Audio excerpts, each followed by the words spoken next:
Hello again. Today we're talking about, going to go through a few chapters, chapters 16, 17, and 18. It's just kind of a quick little introduction into some things that light does with different types of medium where it might encounter. So first one, chapter 16, deals with reflection and mirrors, and I'm sure you're familiar with the way that mirrors can reflect. So we're going to talk a little bit about some specific types of that. So first thing, you think about reflection, and it's just when light is going to be bouncing off something and going back in a different direction. There's actually two different types of reflection. One of them is specular reflection. That's where you get nice, sharp, crisp images. That's what mirrors give off. And then there's diffuse reflections, which is where you get a reflection, but it's not a nice, clear one, like if you have light bouncing off of maybe a kitchen table or something like that. So there are two different types of reflections, and that's probably something you knew anyway. You knew that light probably reflected differently, but there is terms that apply to both of those different things. So there's specular, which is nice, crisp reflections, then there are diffuse reflections. So types of mirrors. The first type of mirror would be the one you probably already looked in today. Those are called plane mirrors. Those are ones that are just nice flat mirrors. Like the mirror in your bathroom is a plane mirror because it sits in a plane. What's interesting about a plane mirror is that the right and the left side gets switched, but the object's height and the direction that it is going to be exactly the same. So you probably noticed that if you're raising your right hand, then the object in the mirror, the you in the mirror, is going to be raising their left hand. So plane mirrors just reflect things back exactly the way they came in, but the right and the left sides get flipped. As an example, a lot of times when we look at mirrors, we actually look at what direction things are going to be moving in. You'll see these kind of ray diagrams that would be present here. So this would be the creepy eye that's sitting up here, but that's where you'd actually see something. So as light would be leaving this bottle, it would come in, it would bounce off, it would get back to your eye, but your eye perceives it as coming from the other side of the mirror. Just like from the bottom of the bottle, it comes up, it reflects back to your eye, but your eye perceives it as being on the other side of the mirror. So that's why when we say that something is on the other side of the mirror, that's where our eyes perceive the image to be coming from, where our brains perceive the image to be coming from. So whatever distance away the object is here, the distance from the mirror to the image is going to be all the way back here. Okay? So what's happening is the height is exactly the same, but the distance is going to be the same, but the right and the left side is always going to be flipped when you're looking at plane mirrors. In curved mirrors, as you can probably already know, there's concave mirrors and there's convex mirrors. Concave mirrors are when the mirrors curve in, and convex mirrors are when the mirrors curve out. You've probably seen things like these before, especially a convex mirror. They're often like type of security mirrors that you'll see like where people need to look around corners.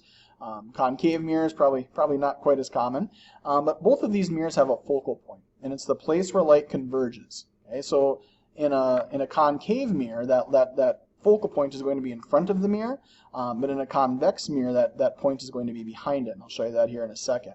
But a couple things to keep in mind here is that concave mirrors, they're going to flip the image upside down. So if you ever see a concave mirror, you'll see the object is going to be, the image is going to be upside down, and it's going to be a lot smaller, unless it gets really, really close, and then that actually flips back upright again. And in convex mirrors, it's always going to be upright, but it's going to be smaller, and that's why those convex mirrors are good for security mirrors and things like that.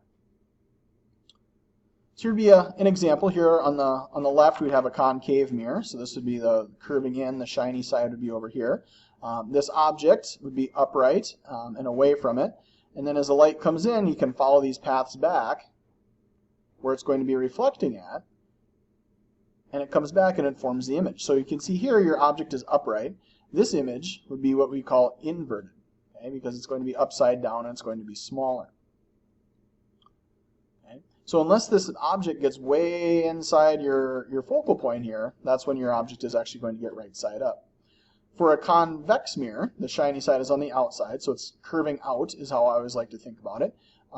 But the object here is upright, and here you can see that the image is going to be a lot smaller, but it's still upright, and that's called a virtual image because it looks like it's behind the mirror. All right, so again, you can follow the path. The light comes in, it reflects off perpendicular, and then our eyes would follow this all back, and it would indicate where that would be, so that's why this image is going to be upright, and it's going to end up being smaller. So no matter how far away that object actually gets away from the mirror, this image is always going to be upright, and it's always going to be called what we call a virtual image. So concave mirrors, mirror curves in. Convex mirrors, mirror curves out. Switching gears from reflection to something called refraction.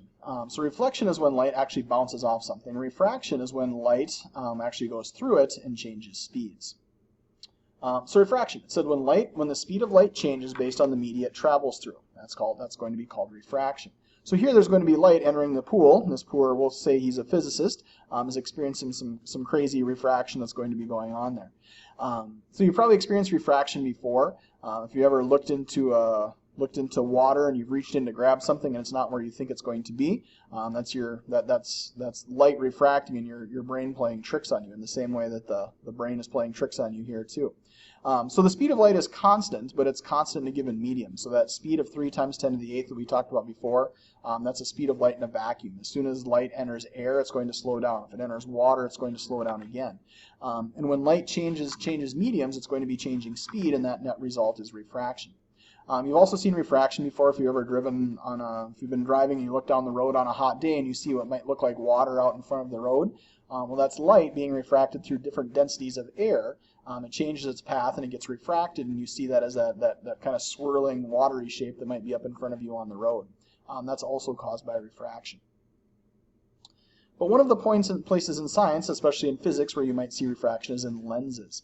So lenses are obviously going to be more dense than air, so when the light is going to enter the lens, it's going to be changing its speed, and that's going to bend the light. That's what refraction is. It's the bending of light. So we have converging lenses and we have diverging lenses. Obviously this one that's on the left is going to be a converging lens because it's going to bring the light together and it's going to focus it to a point. So when you're dealing with a lens that is converging, it's bringing all the light back together. Where a diverging lens is going to bring the light that comes through and it's going to send it off in different directions. Again, it's slowing it down, so it's changing it off in those directions. But it's perceived that the image is going to be coming right back here. So different types of lenses will create different types of outcome for the light that's going to be going through it. But big important thing to remember is that light is going to go through an object, and when it goes through that object, it's going to change its speed, and that's going to be refracting it. So both of these lenses are both going to be refracting the light. Where you might use such a thing, is in a magnifying glass. Those are convex lenses, and they make the object to look larger. So if you've ever used one of those handheld magnifying glasses and you've held it up, that's using a convex lens. Microscopes can use multiple lenses together to do that because it'll actually make that image get bigger and bigger and bigger and bigger. So your eyes are another example of lenses. So when light goes through objects, there's a lot of times where it's going to get refracted and a lot of important uses that are going to be there. Here you can see a camera lens, for example. You have light coming through it. You can see that it's going to be upright. You can see that shape that you're going to be using is going to be getting bigger and clearer. So when you're looking at different types of lenses, those are important to understand what type of lens is actually being used. So here's an example of your eye as the light is coming through. It's obviously going to be one that's going to be converging the light. So as the light comes through, it slows down, it enters your eye, and it focuses back to the point where your optic nerve is going to be. And that's what the lens in your eye is doing, is it's focusing the light to a point where your brain can interpret that image. So your eye is another example of a lens. One second. So we got lenses and refraction. Last thing we need to talk about here would be interference and diffraction. Again, another thing that light is going to end up doing. So diffraction is a totally weird idea that would be a little bit difficult to understand if not for waves. So it says diffraction, it's the bending of light around a barrier or through an opening. So when we're looking at these different types of openings, and you have a wave that's going to approach it, you're going to be seeing or hearing a wave phenomenon as diffraction. So if the wave comes through it and the opening is very big, not very big, it's going to be a much smaller amount that it's going to be diffracting. Okay? When you get a really narrow gap like this one, you can see the net result of how the wave spreads out gets bigger and bigger and bigger and bigger. Okay? If you ever used a pinhole camera, you use diffraction because of that really small opening that you have allows the light to come through, and it magnifies it and makes it bigger. So here would be another example of what's going on. So this is called Young's double slit experiment, and if you bring a wave in through two very small openings, that wave is going to be diffracting out as it goes around it. In these places where it overlaps, you get these really bright spots. In places where it's going to be overlapping totally opposite of each other, you're going to get small spots. So this would be combining interference and diffraction together. You can see that in, I'll find my object here, and using this, make this bigger again. Okay. So these are called diffraction gratings, and if we hold this up, you might be able to see it a little bit, but you might be able to see some different colors going on through there. Oh, it's hard, really hard. You can see there's different colors that are going to be going through there. And what these diffraction gratings do is actually split up the colors of light that are going to be present. And if you shine a laser through it, so if you shine this laser up against the board, you can see your red spot there. But what happens if we put it through these different types of diffraction gratings, we can actually see other dots that are going to appear. A couple of them, and a couple more. And that's maybe easy for me to see, maybe hard for you to see. Let me pause this for 1 second. All right, so that was an epic fail, and I apologize. I will find a video that better shows that. But anyway, what happens in diffraction gratings is light will actually end up going through that diffraction grating, and it'll split the light up into different places. So as that light goes through, it spreads out, and the point where it interferes positively, you're going to see really bright spots. And at the point where it interferes destructively, there's actually no light that's going to be there. So diffraction gratings are really an interesting way of looking at the different colors of light that are going to be present. You might have seen that before on water. When a water wave goes and hits a barrier, that light's going to be spreading out, and it's going to be going in different directions. It's going to be there. So you see that the wave hit an opening, and that wave diffracts out all the way through the water. A couple things that are important is the light does have to be monochromatic and coherent, so that's why a laser works really good, because it is only sending out one frequency or one wavelength of light, and all of that light is going to be occurring the same way. That's what coherent means. It just means that it's all going to be moving together. The last thing, which I think is kind of a cool example of light, is something called iridescence. You've probably seen objects that are iridescent before. Here you have a little bug in a shell. They give off that shiny color of light.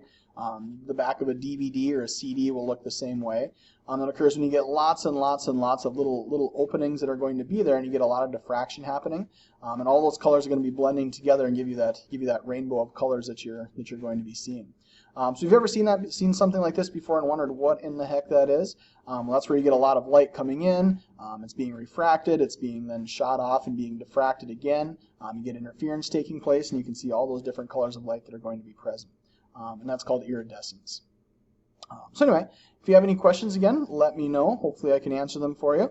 And then we will see you again. Talk to you later.